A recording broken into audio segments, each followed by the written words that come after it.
The sheep in Reanimal is the final boss. It chases your character throughout the game, but what exactly is it and what does it want? In this video I want to explain that. But to understand the sheep, we first need to understand the people who put it there. So we need to go a few steps back. At the beginning of the game, we see 5 characters standing around a deep pit. They are all looking down into it. We don't see a rope, we don't see a body, we don't see an animal. But later in the game, it becomes clear that they most likely threw a sheep into the pit. At first, that sheep is innocent, it has no evil intentions, and yet it eventually turns into a monstrous being. So the question is, how did that happen? To answer that, we need to look more closely at the history of 4 of these characters. There isn't much known about the characters, but we see in a very late endgame scene that 4 of the 5 characters stand in the circle. There's a strange object in the center, they cut their hands and let their blood drip onto it, all at the same time.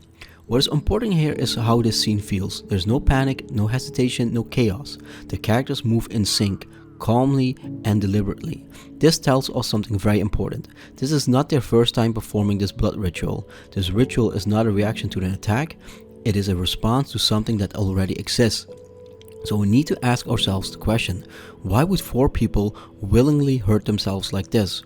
The most likely explanation is simple. There's something they know about and they are afraid of it. I call this presence the Force. The Force is not a monster, it does not have a clear physical form. Instead, it is something ominous that exists within the world of Reanimal. A persistent problem that attaches itself to living beings and grows over time. The Force needs a carrier, a living system to hold it. If it is not contained properly, it escalates. And most importantly, the Force cannot be destroyed. It does not disappear. Let's return to the blood ritual. The 4 characters let their blood drip into the object in the center. This detail is extremely important because the ritual is not about creating something, it is about maintaining balance. The object in the center represents the Force before it takes a body. The ritual exists to keep the Force divided, unstable and contained, so that no single person has to become its host. You can think of the center object as an artificial core, a substitute carrier. Each person gives a small part of themselves, not enough to be consumed by the Force, but enough to feed it. By doing this together, they divide the burden evenly. No one carries the full weight, no one becomes the center. This is why the ritual forms a circle. It has no beginning and no ending, and no one is higher or lower. The circle represents the group as a closed system. As long as the center is sustained, the system holds. A simple metaphor helps here. Think of the Force as pressure inside a sealed container. The group is the kettle, the ritual is opening the valve, the blood temporarily releases the pressure, and the center object is where that pressure goes. This directly mirrors the rabbit imagery we see later in the cinema and throughout the game. A group arranged in a circle and one figure placed in the center. This ritual is an attempt to avoid placing a real living individual in that center. Instead of choosing one person to carry the Force, they try to contain it artificially. In other words, the ritual exists to avoid human sacrifice. However, this solution is only temporary. The ritual does not remove the Force, it does not weaken it, it only delays full attachment, and this is where the sheep comes in. So why did they choose the sheep? When the ritual can no longer contain the Force, the group needs a new carrier, something alive, something that can absorb the problem without immediately destroying the group, and the sheep is the perfect choice. It is innocent, it is passive, and culturally it has always been used to carry guilt and burden. That is why we see them throw a sheep into the pit at the beginning of the game. They are not creating evil, they are offloading responsibility. They place the Force somewhere else, hoping it will remain contained. But the Force does not disappear, it grows, and the sheep was never meant to be permanent. So what happens once the Force is placed inside the sheep? This is where the transformation begins. The sheep itself is not evil, it does not choose violence, it does not want to hurt anyone, but the Force inside it keeps growing. The sheep is a living container, not a solution. It was meant to hold the Force, not to understand it or control it. As the Force grows, it begins to distort the sheep's behavior. What starts as a containment turns into pressure, and pressure always looks for a way out. The sheep becomes aggressive not because it wants to hurt others, but because the Force inside it is trying to expand. It needs more space, more control, a better host. This explains why the sheep starts chasing the characters throughout the game. It is not hunting out of hunger or hatred, it is reacting to the pressure inside it. The more the sheep is exposed to fear, proximity, and conflict, the faster the force escalates.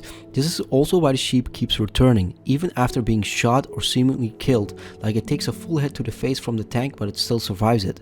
You are not destroying the problem, you are only damaging the container. And every time a container fails, the force adapts. The sheep was never meant to be permanent, it was only a delay. Eventually, the force needs something else, something human, something unprotected by the ritual. Before explaining why the force eventually turns to the girl, we first need to understand what the force actually wants. And this is where the game becomes very clear without ever saying it out loud. The force does not want destruction, it does not want chaos for the sake of chaos, and it does not want to kill everyone. What the force wants is stability.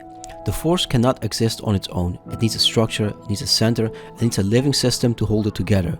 Whenever the force is properly contained, through the ritual or through the sheep, it remains relatively stable. The moment containment starts to fail, the force escalates, not out of anger, but out of necessity. This is why the force does not immediately overwhelm the group. This is why it tolerates temporary solutions, and this is why it keeps adapting instead of disappearing. For example, you see this how the sheep keeps growing and adapting. At one point it even has spider feet. The force is constantly searching for a host that can hold it long enough.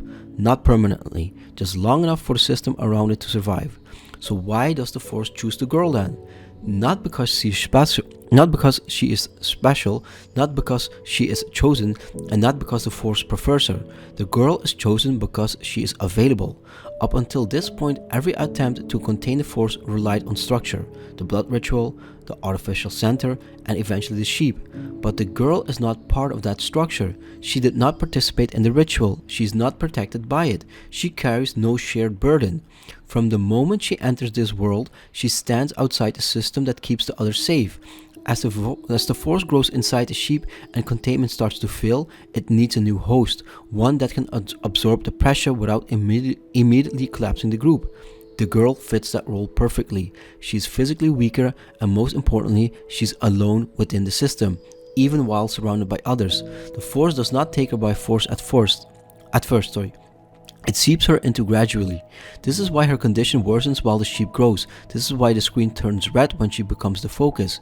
And this is why when the sheep finally escapes the pit, it emerges through her. She is not transforming into the sheep, she is being used as a passage. At this point, the force has not chosen her permanently, it is testing her. Eventually, the sheep can no longer contain the force at all. At that moment, the test becomes a necessity. The force needs a human carrier, and the girl is the only one left who can take that role without immediately breaking the system. So why do the four decide to throw her into the pit? Were they commanded by the force? Were they controlled by it? The answer is no. The force does not command, it does not speak, and it does not demand sacrifices. What the four realize is something far more disturbing. They see that the ritual is failing, they see that the sheep is failing, and they see that the force has already attached itself to the girl. At this point, the girl is no longer just a victim of circumstances. She has become the active carrier, because the sheep has left her body, but she is now connected to the force. So the sheep was the physical form of the force, and the physical version of the force has only left her. In other words, the force has marked her now.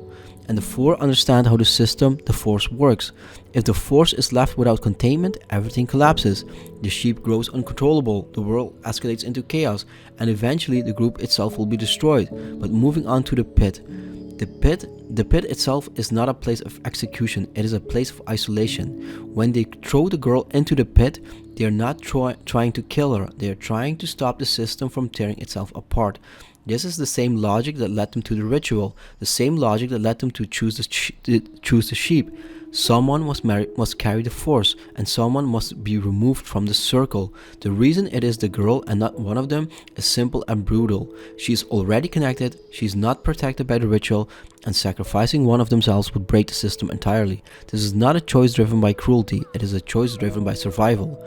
In the end, we see that the four characters throw the girl into the pit. We see her lying still at the bottom of the pit. For a moment it looks like that, but then she moves. This is not her being saved, this is the force stabilizing again. She has taken the place the sheep once held. After the credits, the game shows us one final image. The pit fills with water, the surface begins to shake and something starts to rise. The game does not show what it is, but because it does not matter, as long as the pit exists, as long as the system remains, something will always come back. The form may change, the carrier may change, but the cycle continues. Because Reanimal is not a story about defeating a monster, it is a story about how groups deal with problems they cannot solve, by passing them on, containing them, and sacrificing someone else so that the rest can survive. And the sheep was never the end, it was only the beginning. Let me know if this story makes sense to you, and let me know what your interpretation of the story is. Thank you for watching.